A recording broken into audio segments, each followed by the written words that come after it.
cojo el pulso de aquí, siempre pum, de marchas enteras en marchas enteras. Ah, del botón es marchas Claro, enteras. claro, siempre pulsando el botón, para adelante o para atrás son marchas enteras. Ah,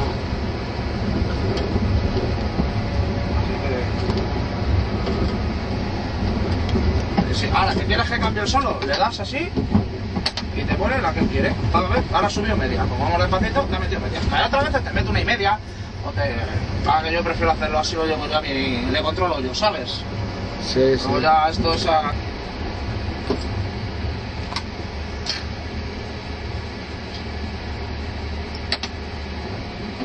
Pues siempre el punto muerto aquí, siempre. Pulsas aquí, pulsas en bracket y el punto muerto. ¿Ves? Ahora yo cojo, me meto así, ya está. Yo tengo la tercera preseleccionada, tercera corta, como puedes hacer esto, pues muchas veces también lo hago, tercera larga. Pisas y nos vamos.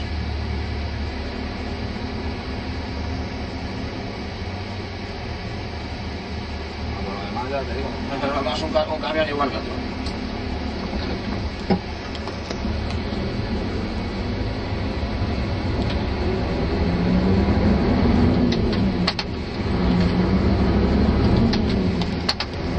El cambio de parte aquí es el más lento, porque es el cambio de gama.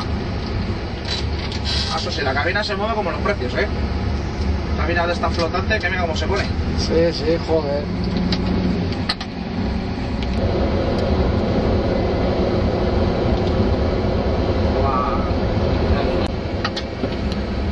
Estás aquí, ahora te ha bajado 2 marchas enteras. Igual metí el retarder para que retenga, ¿sabes?